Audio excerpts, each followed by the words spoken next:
Hey guys, Jengar here. Welcome to today's episode of Subs Choice, the series where you decide what I fly out by leaving me your requested planes in the comments below. Today's episode is the Ta-152 H-1 requested by Pyro Duck in the last episode. He got the most likes on his request and thus won to be featured in this episode. And we took her out for a spin. This 6.0 battle rating German super prop, especially tweaked for high altitude with its long wingspan, thin wings and excellent performance on the higher altitudes.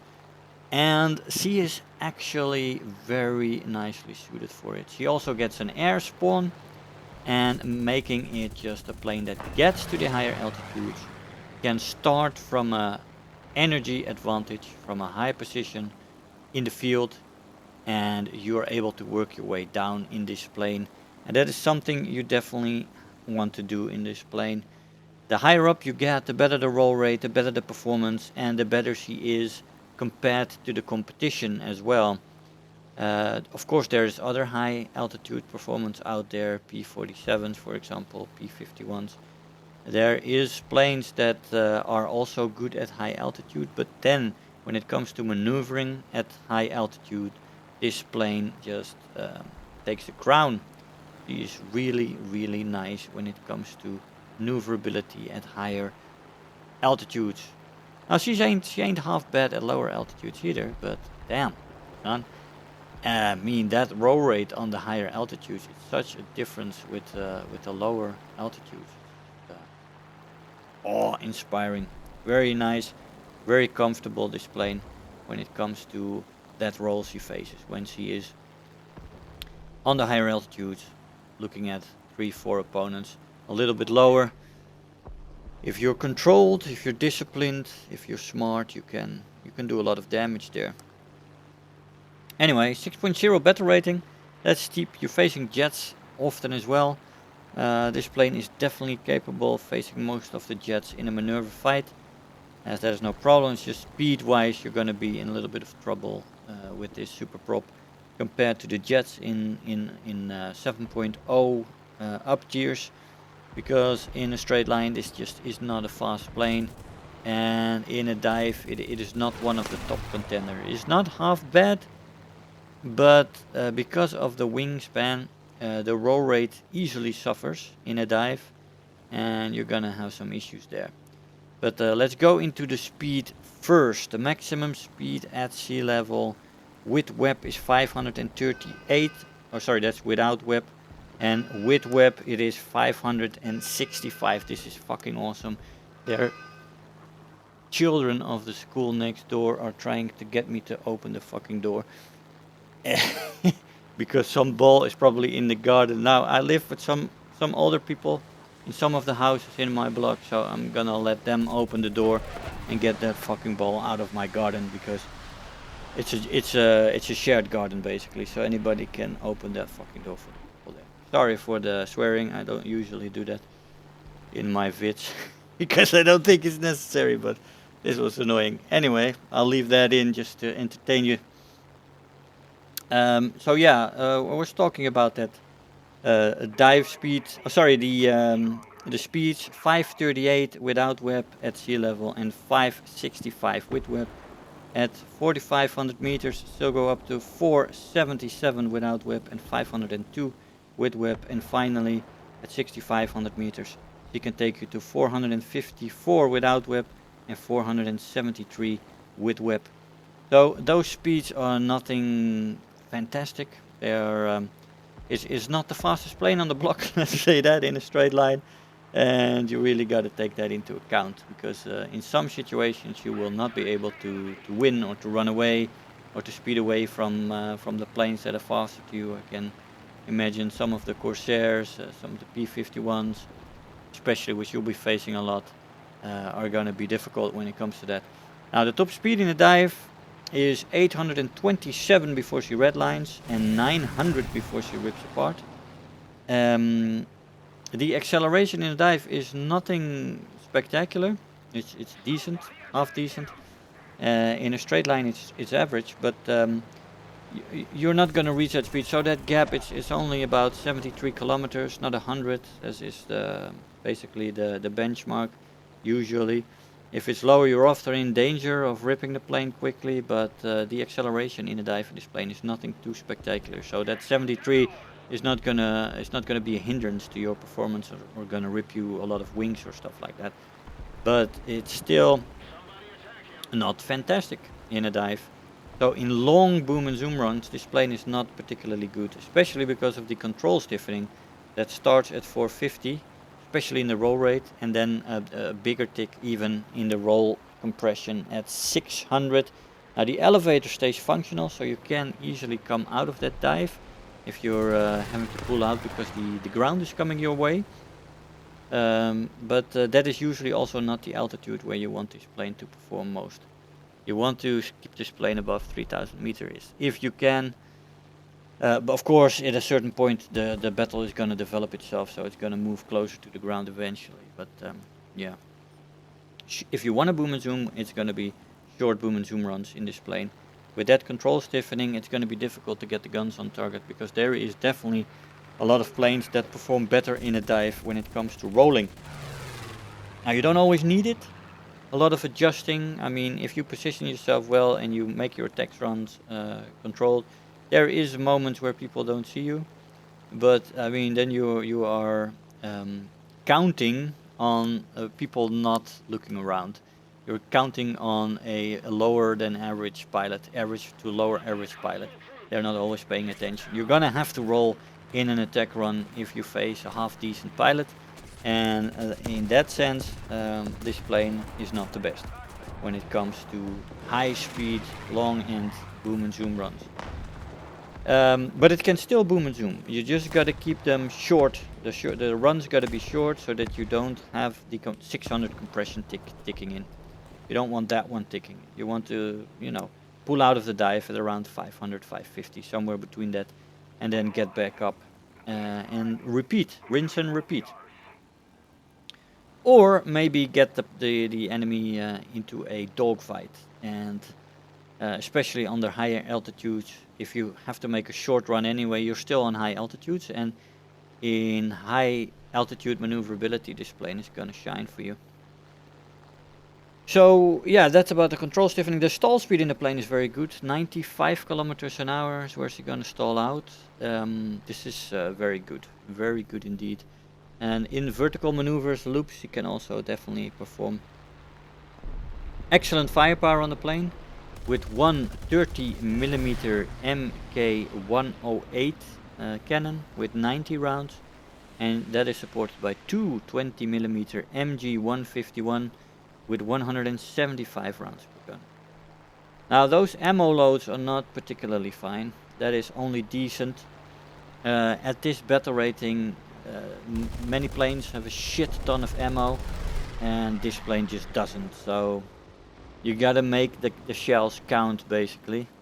175 rounds for 20s is the... Yeah, it's workable, let's say that, but it's not great when it comes to ammo load.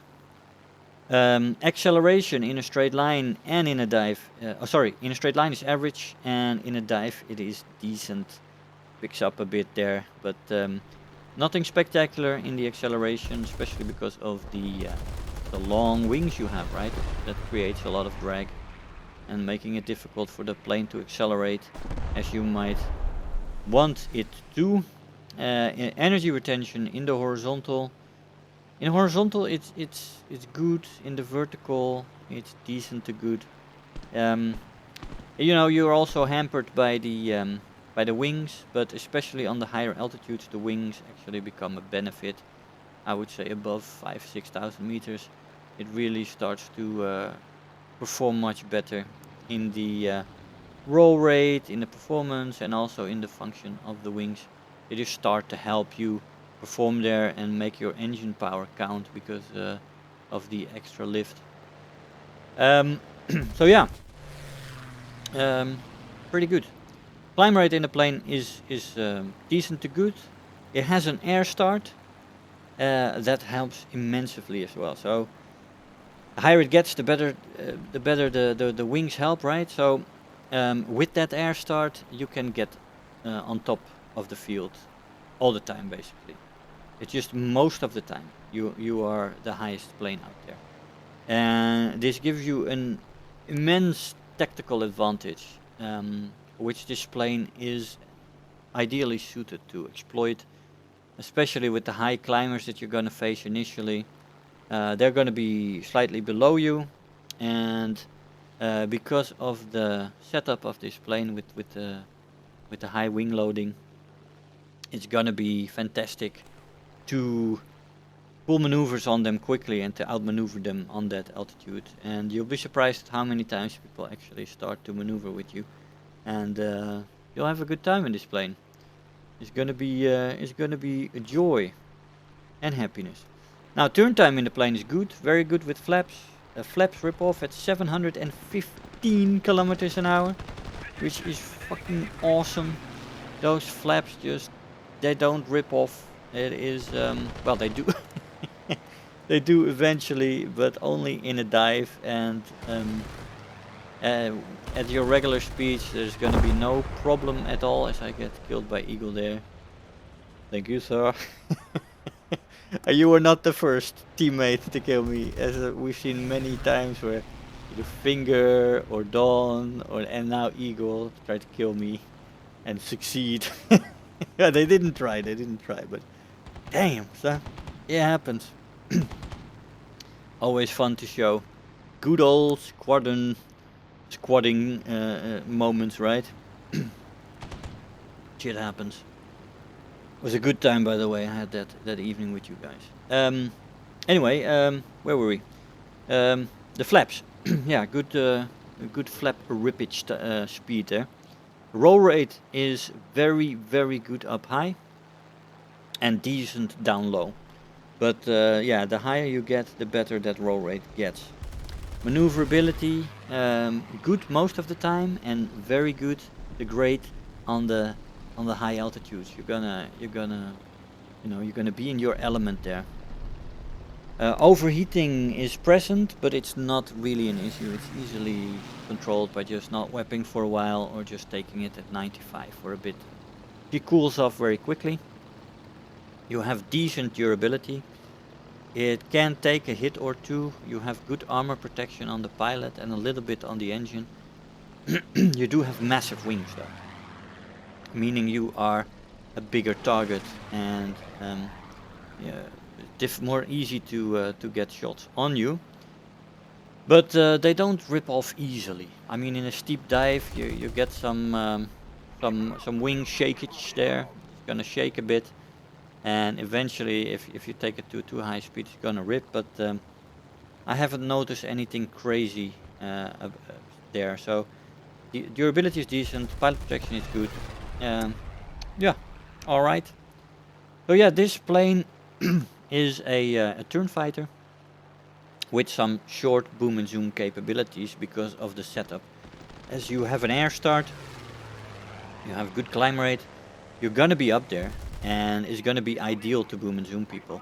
It's just that the control stiffening kicking in at 450 and a bigger ticket 600 is not gonna make this plane ideally suited for the longer boom and zoom runs. Also, the acceleration isn't up to par on this beta rating, so you're gonna find that lacking boom and zooming for long runs. Short runs though is working good. And in a maneuver fight on the altitudes, man, you're gonna have your fun there. That's a tactical sweet spot. Yeah, so let's look at the scoreboard. 3 kills. I got Terror of the Sky, Bulletproof, 43,000 silver lines, and almost 8,000 research points. I got a lot of small matches like this. I think it's the event, the matchmaker or something. But not ideal for big kill matches. Hey guys, so here we are after the match. Now the Ta 152 is very enjoyable. At the moment, it seems that the matchmaker is often throwing you in 6-man matches, 8-man two-side matches, and I had matches where I was with one other guy, the fighters and 4 bombers, 6 6 people there, or 8 matches where we were with the squad, 4 of us in fighters and then 4 bombers.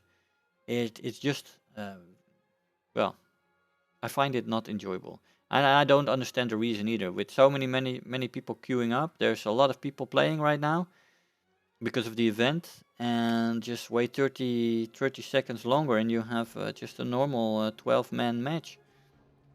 Also being able to get some decent kill counts, but yeah, I wasn't that lucky. Also flying in squads also really doesn't higher your kill counts because you have skilled squad mates there that also get kills, and you know, my squadron mates are usually better than the average player, so yeah, yes, but yeah, man, this plane definitely keeps you alive, and that's one of the most important things. It's very survivable. You get to a position where you can dictate your fight tactically.